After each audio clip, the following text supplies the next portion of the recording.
Before we get started with our topic of the day, 5 critical steps to onboarding and training new sales reps with Chuck Thokey, I want to just give you a quick little update on some things that are happening over here at Level 10 Contractor. One of the things that you'll hear me talking about a lot in the near future is something that I want to give you a quick preview on right now, and that is something called OTT, over the top television advertising. So what I'm talking about here is streaming advertising. Now, not to go into the entire full pitch with you right now, but just want to give you an idea of something that we're doing that is making it's really working well. So historically, OTT advertising has been sitting over there as an option that we could offer to our client partners, and we've really hesitated to want to do that for one major reason, and the major reason is the price. It's just been too darn expensive. Typically, CPMs for streaming advertising have ranged from $45 to $55 on a CPM basis, cost per 1,000 impressions. Now, if you compare that to what we're normally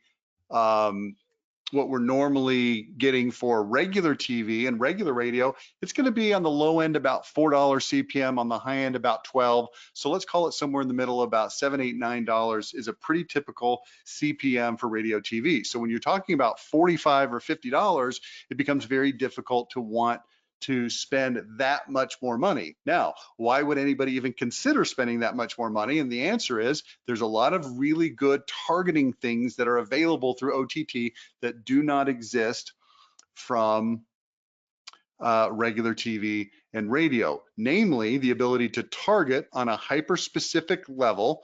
So we can look at the parts of town that you typically do the best in. You have the most track record, you've got the most customers.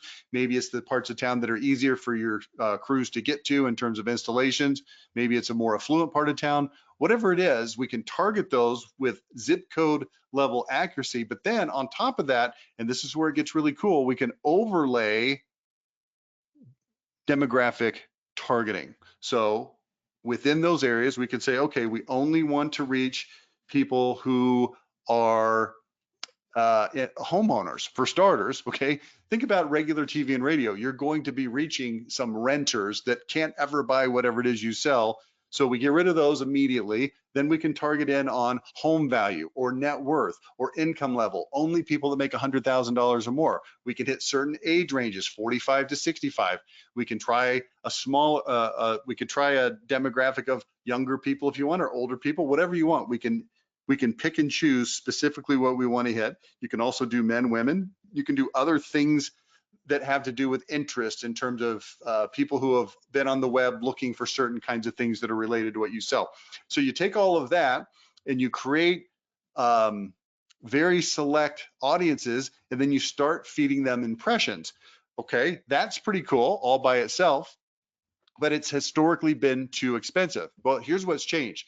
We've been able to negotiate based on some contracts that we have with some of our largest clients, and also a certain way that we've figured out to get rid of some of the highest costing CPMs from the publishers that are making their inventory available. And we've been able to reduce the CPMs down into the $22 to $27 range, depending on how much volume you purchase in a month. Now, here's the really, really cool part about this. If you, excuse me, if you are using the OTT service, then it has something called attribution. Now, here's what attribution is. We put a pixel on your website that shows, that allows us to see who saw an impression on their TV and then later went over to your website. So we can track what's actually happening. And this is really cool because it allows us to optimize the campaign over time based on which ads that you're running are working the best and getting the most visits to your website, based on which geographic areas are getting the most impressions to the website, which publishers are doing the best.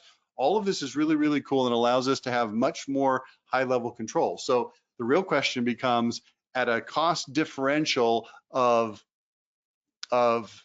let's say $7 or $8 per thousand versus $45, not really worth it.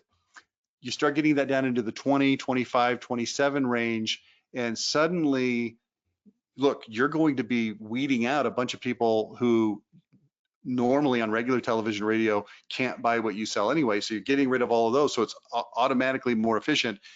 And then you optimize, it gets more and more efficient, and it just works better. So sorry for that extended introduction to that, but it is really cool, and it is something that I want you to be aware of, something that we'll be talking about in detail on future webinars over here at Level 10 Contractor. But for right now, we are here to talk about sales. So what I'm going to do now is I'm going to bring on Chuck Thokey, and just being super honest with you here, part of the reason I have a little bit longer extended intro is because we're having some technical difficulties getting him on board, but we do have him now. So I'm going to bring him on. And Chuck, let me see here. I've got you on here. Let's see. Chuck, are you with me? There we go. Yes. Hold on. You're with me. Let me get you so we can actually hear you. Hang on one second. All right, Chuck, can we hear you? Yes. Yeah. Can you hear me? All right, hang on. Okay. Whoops. Sorry for that. I do see you on here, Chuck. Hang on. Sorry for this, people.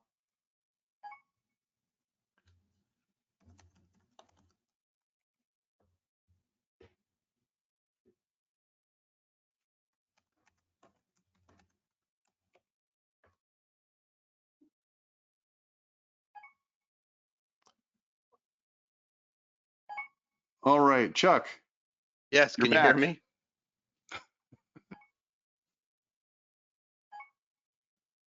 Are you guys able to see me and hear me?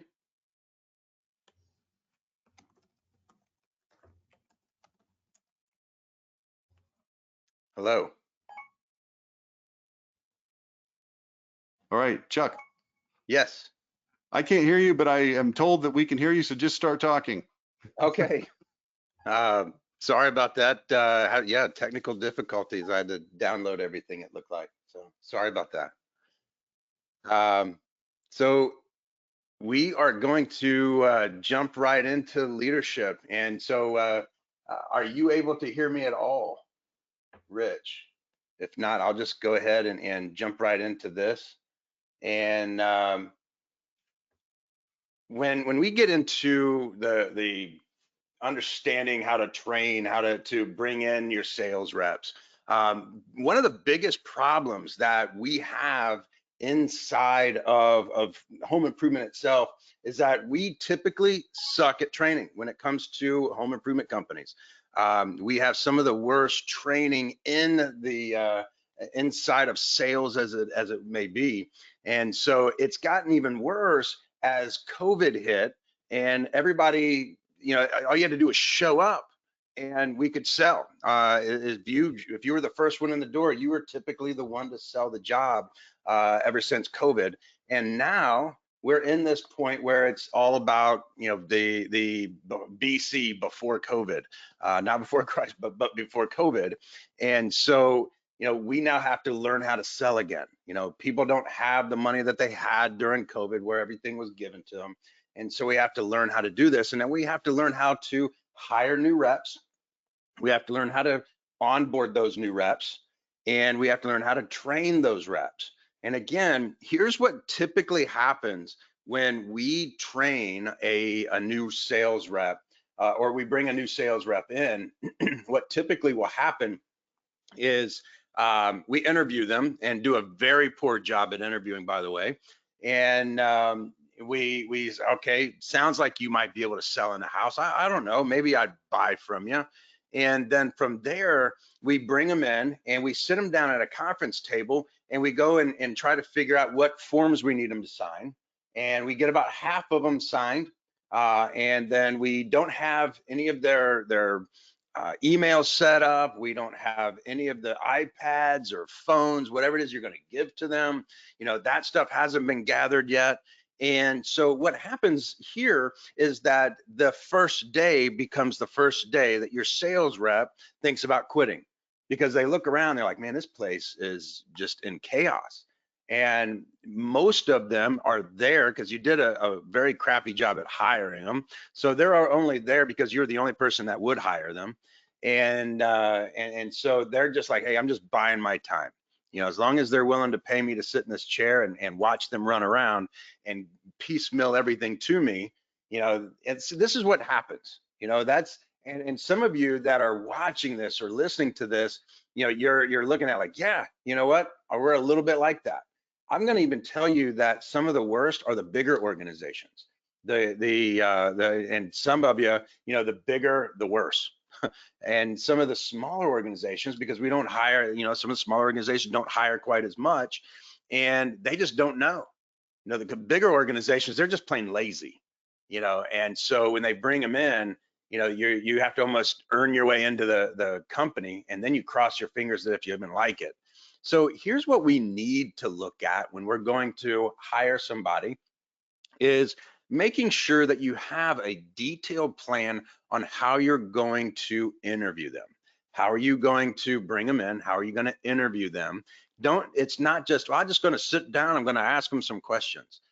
You should have an assessment done, and I'm going to urge you to have that assessment done before they ever come in to see you, because those of you that are in bigger organizations, you have a lot of these people, and you are extremely busy. Same thing with the smaller organizations.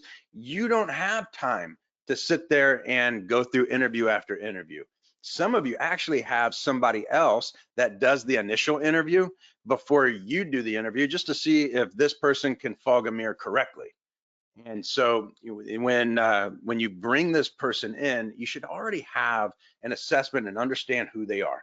Now, you do not need to have some really big, specialized, expensive assessment. Most of those will tell you that every person that comes through your door sucks, because you put so much work into this assessment that nobody, it's like, the assessment of who can date my daughter. Well, who can? Nobody, because nobody's good enough for my daughter, right?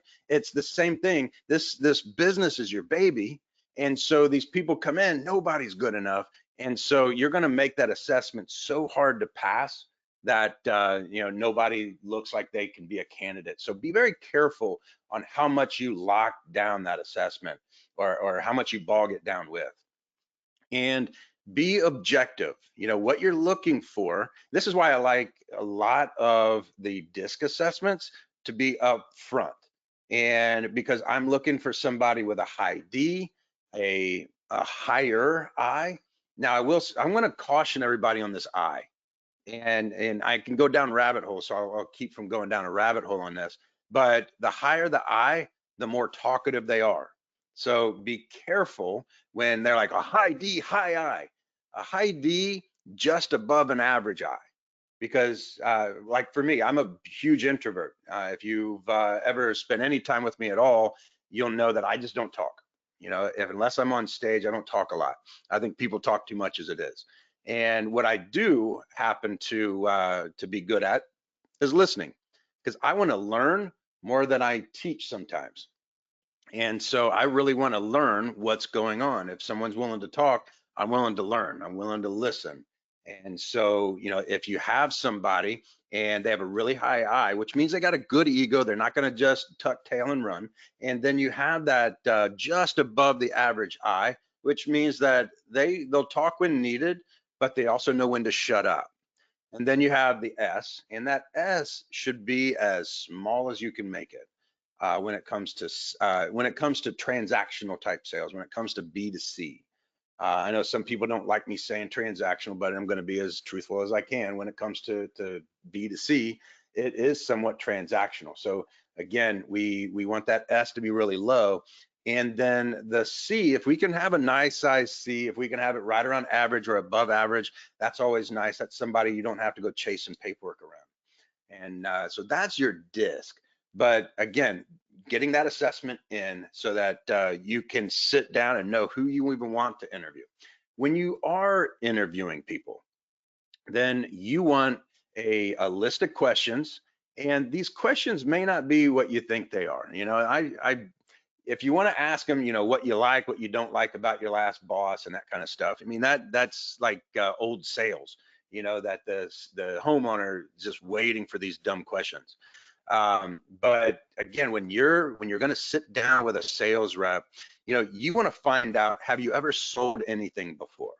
And when they say, yes, I've sold shoes, I've sold Cutco. I'm going to tell you right now, when it comes to the Cutco or the vacuum sales that are door-to-door vacuum sales, I love guys and gals that have been in the um, guys and gals that have been in the trenches, if you will, in the gutter. And whether you like me saying it or not, that is the trenches. And when they have sold something like that, and they mention, yeah, I've sold cell phones and all that, I want them to sell that to me right there. I want to know, and it's not, do you understand sales? Is how well did you take their information and use it? Because if they go in there and start stuttering on how they're going to sell you this knife, if they really are going to pick up their cell phone and they're going to stare at their cell phone, then they didn't do a real good job there either. If they've sold it before, this is just, I mean, if they just left that job, it should be very, very easy for them to do. Pick up and run with it. And when they pick up your pen and try to act like it's a knife, which hopefully they don't have a knife on them, but they start selling this as if it's a knife, and they start asking you questions. Now you understand that they're willing to take good notes, they're willing to take good instruction, and they're willing to do what it is that you want them to do because they've already done it once before. And so, those are some of my favorites. If I'm interviewing for a sales manager, I'm going to ask them about their favorite sales rep. I'm going to ask them about the sales rep that they had the most issues with, their least favorite sales rep. And then my favorite is, tell me about your top rep. It's never the other two. If they had a sizable team. Now, if they only had two, then yeah. But if they had a sizable team, it is almost never one of those two when it comes to the top rep. And when you're listening to this, you're going to get a sense of who they are based on the type of manager they are. So going back to the sales rep, the other thing that I like to do, and I got this from one of my mentors, Brian Gottlieb, and what he would do is he would send them a 2-sentence script. And the instructions are, I want you to memorize this and I want you to bring it in with you.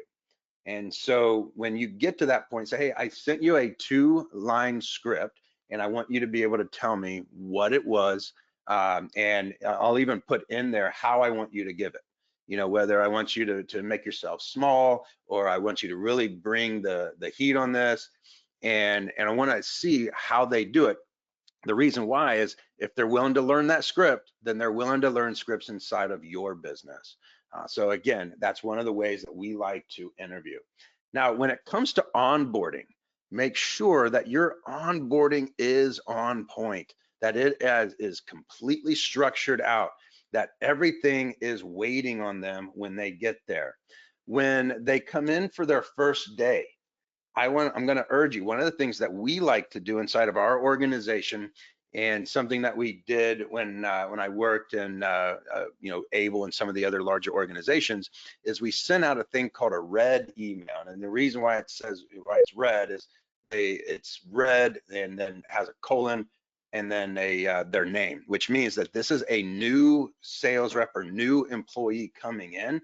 And then we would give as much information that we knew about this person inside that email, so that when we would take them around the office, that people would jump up, and they're required to, that they jump up, they shake their hand, and they don't need to be introduced to the new person, that they already know the new person. Hey, I heard that you are a West Virginia Mountaineers fan or whatever. And so again, you're going to really bring them in, and it feels like they're a new college recruit, college football recruit, where they're brought in and really wowed. I mean, it's like draft day. they're being drafted or they're being courted into the organization. And because what we want is them to see the type of culture that we expect inside the business. And so when they start, that everything's waiting on them, everybody's excited, maybe even have a sign up front that welcomes them into the organization, but really make their first day a great day. Again, I want you to know that their first day is the first day that they plan on quitting. It really is. Think about the first day that you started inside of just about any job you had. You were nervous, and then when you got there, you were either really happy, that this is going to be great, or all right, I might want to start looking for another job. And I will tell you, inside of home improvement, but it's not much different than any other industry, is when they get there that first day, they're nervous and can't wait to leave, or they're nervous and they're finding everything wrong about the business. They're going to pick you apart. They're finding reasons to quit. Hey, Chuck, it's Rich. I want to jump in with a question on that real quick. Yes. So when you introduce this concept, because I'm hearing everything you're saying, and I'm thinking, man, that not only is that really cool, it's like super unusual. I've never heard of a workplace environment where people are like cheered on the first day. Have you seen any kind of measurable increase in retention or in performance when when people that you work with start implementing this tactic? So it's one of the hardest things to onboard somebody into is your culture. And so we go over the top with it because we know that when they come in, we're indoctrinating them into this culture. We let them know that they're going to be appreciated. And the response that we have gotten, and I've been doing this for many years, but the response that we've gotten when we do this is wow. They don't even know what to say next. All they know is wow. They've never been in a place like this. And where our reaction back to them is, if you like that, wait till we start talking about the type of culture that we expect. And they are already into that. Yeah. I can't Very, say very that. cool. I love this idea. I remember you gave me this idea on a podcast we did a while ago. And honestly, I'm been a little delinquent. I'd like to do something along these lines at Level 10 Contractor, but keep going. This is fantastic. No, so when they come back into the room, so if you're onboarding a sales manager, I never give a sales manager their office up front. They have to earn their office. Just like a sales rep has to earn their shirt. Now, in some of our clients, they're like, well, we want them to go out with a company shirt on. So I said, give them one of those Port Authority shirts that look like a potato sack. They look and feel like one. They know that they don't want to have this thing for very long, but yet keep one of their shirts on a hanger so they can see that what's coming. It's like, look, you have to make it through training before you get that shirt. The really nice Nike shirts has 2 different colors and stripes and all that. But with a sales manager, I introduce them to their office, which is the what they call it, the conference room table, and they have to earn that office. But we want them to always look forward to something. They look forward to getting their company shirt. They look forward to getting their office. They look forward to certain awards and stuff like that, or different pay scales if you want to start in on that. And so always have a sales rep or a sales manager always looking for what's next. That if you want the biggest retention of all, is they should always be looking forward to the next thing. If you give a sales rep everything right up front, they get it just by walking through the door, there's nothing to look forward to, other than their paycheck. And even that wears off after a while. So, make sure that you have a culture of always something to look forward to next. All right. Yeah, very good. Now, when we get into training, your training should be very structured. We have inside of Top Rep, inside of our platform, we have what we call a runway to mastering. We're very, very proud of this. We've been testing this thing for a little while now with a certain number of companies. And these companies look at this now as their whole process of bringing somebody into their organization. But this training process is their first 30 days, their first 60 days, and then 90 days.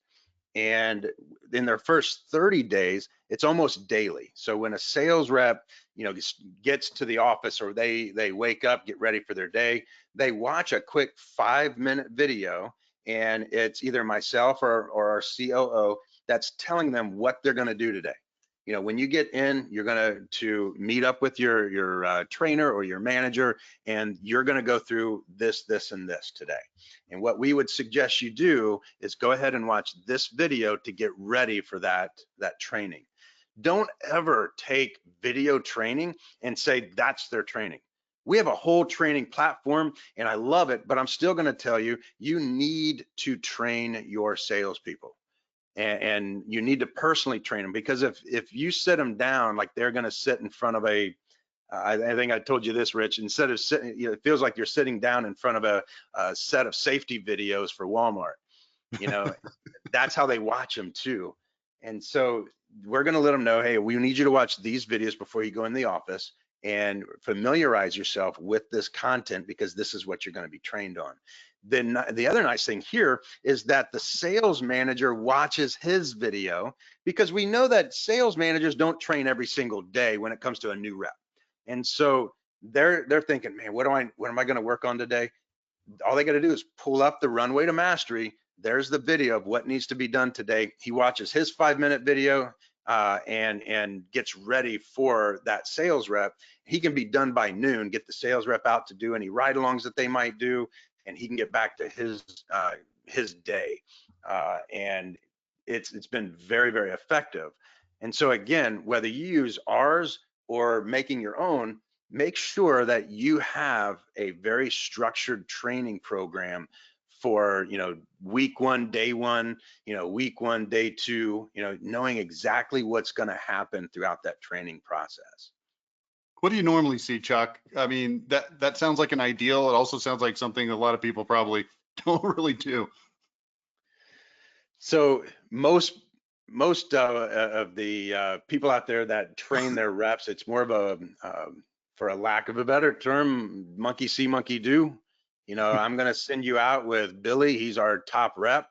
And what's even worse is Billy doesn't do it the way that anybody else in the company does it. He's kind of the natural born sales rep. And so he does it his own way. And that's how this new person is going to be trained. And we need to make sure that everybody's trained the same way. Everybody sells the same way. And why that is you can't have sales meetings if everybody does stuff differently. So Yeah. when we do go into training, we want the sales manager, or if they have a trainer, we have some large organizations that have specialized trainers, and they'll have everything lined out, and we make it easy for them here at Top Rep. And as they see it, they can even take that and alter it based on their trade, their organization, if they'd like to. And we encourage it as well, because there's certain trainers that want to do things a little bit differently. But when they see it, they're like, man, I wish I had that when I was being trained. This is the same thing when I went through training myself. It was, you're going to go out with Billy, and you're just going to do whatever Billy does, and you're just going to repeat it over and over, until I went out and got formal training. And then that's when I started to actually launch my career. Yeah. So within your first week of training, this should be more of production, product training. This is going to be your onboarding week. So like your first couple of days, that's when you're going to meet HR or whoever's going to handle their paperwork. But that should be week 1. You can't teach somebody how to sell until they know what they're selling. So we want them to learn, if you're doing roofing, we want them to see a roof go on. We want them to see what the cleanup looks like. So when you're explaining that to a homeowner, you've actually seen it. You're not just regurgitating what the sales manager told you to say, and you really have no idea what that even means. You're just told to say that. We want them to actually see it. Then we're going to take them through product training. Now, when I take somebody through product training, the very first thing that I'm going to do is I'm going to lay out all the competitive warranties. I want them to see what everyone else's warranty looks like, and I'm going to give them a red and a yellow highlighter. And I'm going to say, hey, when you're reading through this, something that strikes you as an alert, something that you really need to know and be up to date on, put it in red. You know, that's something that might scare you. All the exclusions, you might start putting those in red. But then something that you like, put that in yellow. And we want them to know this because we now look at most sales reps in the home improvement industry as what we call brochure reps, Rich. And what we mean by this is they know enough to fit on the back of a brochure. You know, you get them That's funny. We outside have of that. brochure websites that we compete against. So I like that term. Keep going. Yes. But yeah, we see so many sales reps when I ask them about their warranty, and you can tell that they only know what was told to them, and say, okay, what I want you to do now is I want you to read your warranty. Now tell me about it. And they thank us when we do this, because they're like, man, I didn't know this, I didn't know this, I didn't know that. They start to understand the ins and outs of their warranty. They start to understand the other competitive warranties and where the breakdown is. So when someone tries to say, well, they have the same warranty, well, I'm going to tell you that may or may not be true, but something you might want to be looking out for is this. And we don't talk about our competitors, we talk about the industry.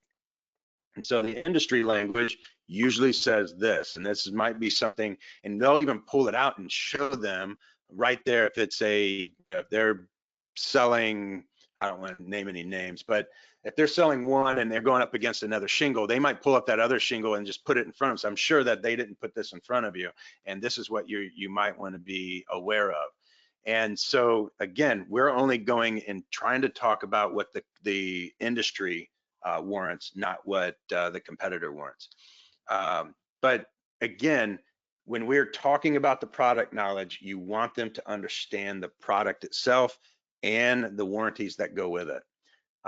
Inside of week 2, this is what we call the sales training week.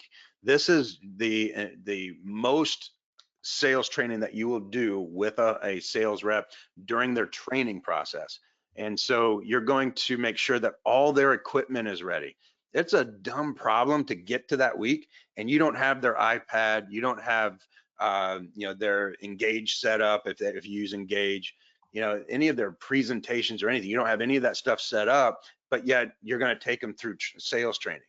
And then you're going to hand them everything after sales training. That just doesn't work.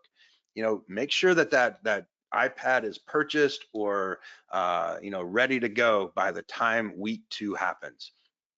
Have an agenda and go through that agenda. When you go through like our runway to mastery, it will lay that out for you, and it'll show you why we do certain things. I will always do the price presentation first. So I'm going to take the last thing that you would typically train and I'm going to make it first. And I will know if I need to waste any more time with this person by the way they learn the price presentation. The reason why we do this is when I go in to coach an organization that's really struggling, I like to go in on days when they're having their sales meeting. And I'm going to ask during that sales meeting and say, hey, I need 2 people to help me out here. Who wants to jump in? And I never let them know what we're going to be doing. And I said, all right, you're the salesperson, you're the customer, and I need you to give me the price of the last thing you sold. And when we do this, and I always warn the sales manager that you're not going to like what you hear. When a company is struggling, they will always hear it in the price presentation.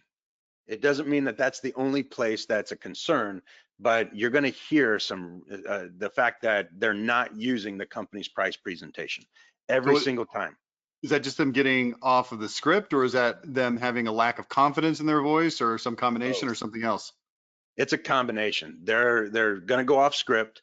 They're going to make it up as they go along. It's like anything else. If you don't watch your team, that they're going to start altering the process to fit themselves. And they're alter it a little bit when you first tell them make it yours. They're going to alter it a little bit, and when they do it in front of you, it doesn't sound that bad. Well, they're gonna continue to do that month over month, and before you know it, you don't even recognize what they're doing. And so again, that we're going to go through that price presentation first. And if I feel like you're just not going to get the price presentation, like I need it confident. And when we teach it, it's not hard. Our price presentation is not hard. It's understanding how to go best, better, good, and how to give those different prices. And it's not just writing them down in front of the homeowner. It's how do you present this to the homeowner? And it has to be very confident. And again, when they first learn it, it may not be as confident as you want it, but you're going to see that they're putting the effort in. There's other people that will quit at this point because now they're realizing they actually have to sell something. Before they just thought this was easy. They saw all these people making money and they wanted to jump into it. And then they realized that they really have to actually sell something. And that's not what they signed up for, as they say. This is the proverbial throwing them into the deep end of the pool to see if they can swim thing. It really is. It really is. And now that we have seen this, I've been doing this 20 years this way. I've been training sales reps, even my own sales reps. They learn the price presentation first. Yeah. Then we're going to take them through the rest of the steps. And there's companies out there that say, and there's sales reps too, that say, well, we don't like scripting. Well, people don't like scripting because they're lazy. It's not because scripting doesn't work. Remember what scripting is for. You're going to have good days and bad days. And if you are a scripted sales rep, you can even have a bad day and still sell. But if you're not scripted and you have a bad day, maybe it started off before you ever left the house, or maybe you got a couple of bad customers, you're not going to sell anything that day. And so again, this is why we script, is so that there is a system that handles any situation. That's why we do this. That's why there's a process. That's why there's a script. But here's the other part of this, is that the scripts are not hard. They're very common sense. There's no gimmicks in this like we used to have. We don't do this thing where it says, oh, if you can just keep them saying yes. That's about the dumbest thing I've ever heard from a sales trainer, is if you can have them say yes 3 times before you ask for the order, they'll keep saying yes.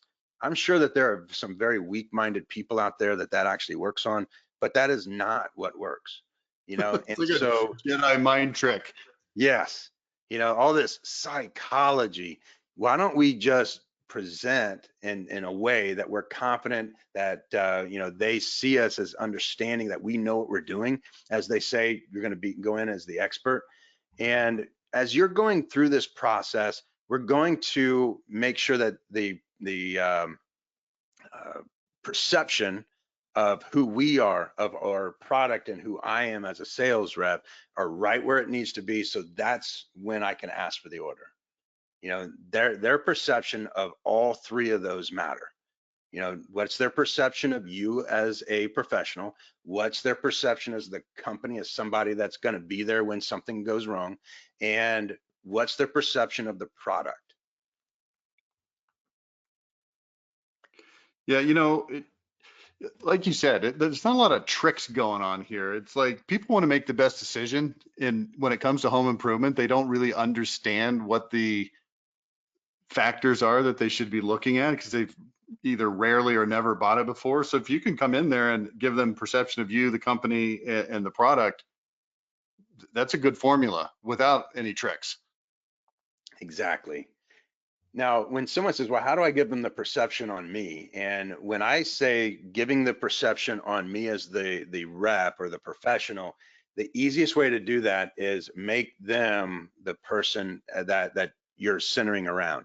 If all you do is talk about, so what our product does and what our shingles do, they don't care about your shingles and your product. They don't care. They care about the solution that's going on in their house. And so that's where it comes in. When we're talking about the product, we need to relate it to them. The product that's going to go on their house, the product that's going to keep them dry, the product that's going to keep them safe. You know, the fact that I am the one that's putting that view back onto the homeowner, they're going to see me, they're going to perceive me as the person they want to deal with, because I go in there caring. I don't care about, you know, so much about our company and how great our company is. It's your problem and the solution that we are able to provide based on you, your needs, and what you want out of this. So again, it's based on that perception. The next thing that we do is we give homework. So you have to know that this is the third interview. Their training is their third interview. And so that being their third interview, you get to see their work ethic. How hard are they willing to work to be in this position? If you give them homework, something that you want them to learn overnight and videos that you want them to watch, and they come back in, they're no better than they were yesterday, and they don't seem to have watched those videos. They don't seem that I will give them a pass once when I see that throughout the week. The second time they're gone. You know, you got to know that you're bringing these people in, and if they're already screwing up, it's not like they're going to change and be some great sales rep all of a sudden. That's not going to happen. Are You you know, if sure they're you even lazy need to now, give they're them going to one continue. chance? What's that? Are you sure they even need one chance? Well, it's that one chance is them realizing how much, you know, we're going to hold them to this, and we're going to come in put them pretty strong. I got some sales reps you can talk to that I've had some pretty strong conversations with when they came in, and really pin their ears back and let them know, like, hey, if this happens again, you Yeah. don't get a second shot. And there are Okay. many. Now, I will say, when it comes to attitude, you only get one shot. If you come in and you're complaining or whining, you're dismissed immediately. Again, there's no reason. They're not going to stop complaining all of a sudden when they're done with training. Yeah. You know, oh, I don't like doing scripts. Well, that's what we make you do Oh, hey, inside of our guess what? organization. Through this door over here, we have the no script version of this class. Would you Yeah. care to walk through this door? Yeah. By the way, your car is right outside that door. But yeah, you want to make sure that you give them a certain amount of homework throughout the week. And then we used to, now when I was at Able, we gave them the final exam at the end of that week. What we do now is give them an interim exam. So we're going to give them an exam based on what they learned the last 2 weeks, but then it's, or not that, yeah, we're going to give them an interim exam there. And then at the end of the 4th week is when their final exam is, and they have to pass that with an 80. They only get one shot at it, and if they don't pass it with an 80, then they are dismissed, and they are told that. You know, if you don't pass with an 80, we do ask you to leave. Yeah, so this is really cool. I like the whole idea that the training time is really the third interview. It's like you're not actually hired until you go through the 4 weeks. You pass the interim exam. Do they get it? Do they have to get 80% on the interim exam also? No, so that interim exam, it really tells me, the manager, where they are, and it tells them where they are and where they need to be. And then we let them go through that 3rd week, which is a lot of ride-alongs. We're going to go into some more advanced training that 3rd week, and we're really nailing down the closing roadmap in the 3rd week as well. But then at the end of that they have to pass at the end of that 3rd or 4th week, depending on the company that we use. So I'm sure it varies a lot from company to company, et cetera. But like, how many people wash out at the end after, don't get the 80? So I will tell you, as long as I've been doing this, I've only had 2, and Okay. I've hired a lot. So I've only had 2 that they just couldn't get it. Okay. So it's really just putting this structure in place, knowing that if everything goes the way you should, they should either drop out ahead of time or, you know, they're going to get it. Yeah. If you Okay. have a lot of people that drop out there, you need to look at your hiring. Oh, that's what I was thinking. It's like, okay, who are we hiring in the first place here? Okay. Right. That's exactly right. So inside of, when we look at our benchmarks, so the first 30 days, we look at the first 30 days, we want them to be competent. So we look at the 3 stages as well. So you have competence, you have mastery, and going pro. So the second 30 days, so that's the inside their 60 days, they should go into mastery. Mastery means that, they know the scripting and they can put some emotion behind it. They don't need to check their notes. I mean, they have really mastered the training. And then in that, the going pro is where we allowed them slightly to take that and make it more in tune with who they are. If they want to use certain language in there, but we don't let them change it so much that we can't recognize it. Yeah. But we teach them how to read homeowners in the third 30 days. We teach them, and all it's called is the platinum rule. It's the whole golden rule is do unto others as you would have done unto yourself. The platinum rule is do unto others as they want done unto themselves. And so I know that there are certain people that like to be sold differently than I do. And so when we teach them how that works, then the way that they talk in the house is going to change. And so during that 90, the third set or the phase 3, we are going to watch that sales rep really closely to make sure that they understand what we're saying, because some of them can go rogue in that stage 3 really quick. Now, at any time during these stages, are they outrunning their own appointments, or is this all ride-alongs?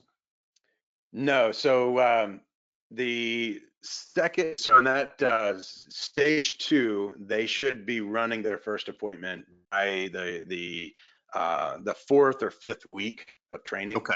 That starts going into their stage 2, and then they should have run a good number of calls by the time they hit that stage 3.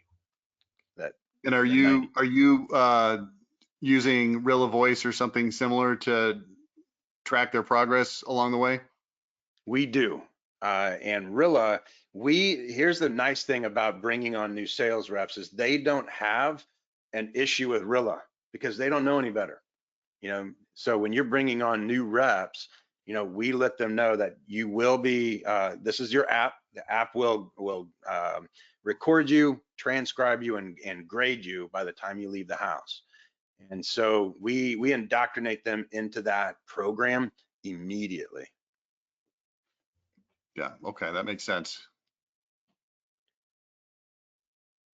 So when it comes to after the 90 days, and we continue to hold reps accountable, reps will do whatever they need to make everything comfortable. And the problem with that is they start changing things. They allow the homeowner to train them, as we say. When you don't do something in the house, you don't get in the attic, you don't get in the access panel for the bath or whatever it is that you're doing, and the homeowner goes ahead and buys, all of a sudden you feel like you don't have to do that anymore. And before you know it, enough homeowners have bought because you decided to be lazy at certain stages of the sale, that now you're no better than anybody else that walks in. You might as well go in, inspect, and leave a proposal. Because that's where we are now. And so as a sales manager, we need to continue to hold the sales reps accountable. Now, if you train your sales reps so that they have self-discipline, or you hire your sales reps so that they have self-discipline, you don't have to hold them accountable as much. This is why we like sports athletes, people that played a lot of sports, and some of these athletes that have made it a little bit further on, or we love wrestlers, wrestlers that wrestled through high school, maybe even gotten into some college wrestling. Those are some of our favorites because they had to have self-discipline. They couldn't depend on anybody. Not even the coach can be out on the mat with you. Yeah. So there's a lot of self-discipline there on how you work out and how far you went. But again, if you have somebody that's self-disciplined, you don't have to hold them accountable as much. You still have to keep a watch on them though. So Rich, what questions do you have based on what we just went through? I mean, I love that. It's a thorough process. I, every time I talk to you, I always ask you the same kinds of questions. I'm always like, man, that sounds really, really cool. So how do most people do it? What do you normally see when you walk in? And I'm kind of running that scenario here where I'm thinking this very structured, not what was it, the 3 sets of 30 days. Yeah. This process is so organized. I love it. I'm just wondering, it seems like it's so easy to not do that, I guess is where I'm going with this. It is easy to not do it. It's easy to be lazy about it. It's easy to bring somebody in and just stick them with a closer and just hope that maybe you can clone the closer, which never works. But again, if you're disciplined enough as a sales manager, then you're going to stay on schedule with it. And this is another time for any owners to really understand how good is your sales manager. As an owner myself, and we just let a sales manager go. Why? And the reason why is I get to sit and watch him train. And while he's going through this, it always seems to be a little bit different. Now, granted, this is a new company for me, but when we're watching this, it's like, hey, how do you typically train? And it's like, well, whatever they seem to need. This is a new sales rep; they need Yeah, everything, yeah, and yeah. so owners can see that right away. Is there a certain like level of, let's say, number of sales reps or annual revenue or some sort of metric where you see companies start to get a lot more serious about this kind of stuff? Or do you Um, see big companies with lots of reps that aren't that serious about this kind of stuff? we see a lot of companies that even when they see what they need to do as training, they're like, oh, Chuck, how do you do it? How can you come in here and do it for us? It's like, it's going to be expensive. If you want us to come and do it for you, we'd rather train the trainer so that you have the ability to do it yourself. But it does take a lot of work to put this into place. So why don't we, uh, I just realized that it's a cheesy pun given the name of your company. I said, but as we start to land the plane here for Top Rep, what do you let the audience know what it is you guys specifically offer in terms of, look, it's one thing to sit here and listen to this on a webinar or hear it on a podcast. It's another thing to actually put it in place. So what kinds of things do you have? And as you're explaining that, I'm going to try to run this poll here so people can request more information. But for lack of a better word, give us a quick little sales pitch on what you guys do. Yeah, so for us, we have not only having the ability to coach and train, but we like to coach and train the trainer. So when we come in, we want to work with the owners and sales leaders. And then if they still want us to, like tomorrow, I'm leaving to head to Atlanta to train a whole company of reps. And so, again, we can come in and do that. We can do it through Zoom. But when we can train the trainer inside of Top Rep, then they are sustainable. They can keep the success going. It's not a man, we killed it for 2 months and then everybody went back to the way they were. And so we're going to continue the coaching. We're going to continue the training as much as we can with that sales leader so that they continue to grow. As long as the sales leader is growing, the team's growing, the company's growing. Now, So we also have boot camps. Now, the boot camps will get anywhere from 275 to 350 sales reps and owners in there and sales leaders. And inside that boot camp, this is not a speaker fest. We're going to train you from start to finish inside of 2 days. And you're actually going to use it there. We have these 6 times, we have these things called dog fights. And what they are is you're going to get into groups of 5 and we're going to have a lot of groups of 5 and you're never going to be in the same group and you're going to pitch based on what you just learned and you'll be scored accordingly. And so then at the end of this, because it is a competition, because sales reps love to compete, they're athletes, they love to compete. And so we find that we have the top 10 and we have the the top rep, as you would say. And then when these people go back, what we see are these companies that are doubling and tripling in their revenues because of the fact that now the sales reps, they know, not only do they know it, but they've actually used it right there at the boot camp. We do the same thing with the owners and managers. We'll take them into a different room and we teach them sales management, because leadership and sales leadership are two totally different things. Yeah. And so we teach them and we help them to understand that. Okay, so best place to learn about all things Top Rep, I assume, is topreptraining.com. Topreptraining.com is our website, and another great place is our free Top Rep group, which is on Facebook, the Top Rep High Performance Sales Training, and there's all kinds of free stuff in there. Yeah, okay. Well, hey, Chuck, we got off a little rough start with the technology. Sorry about that to you and also the audience members who were patient, but everybody seems to have stuck around. I know you got great value. Thanks so much for joining me today on the webinar, and we'll talk to you next time.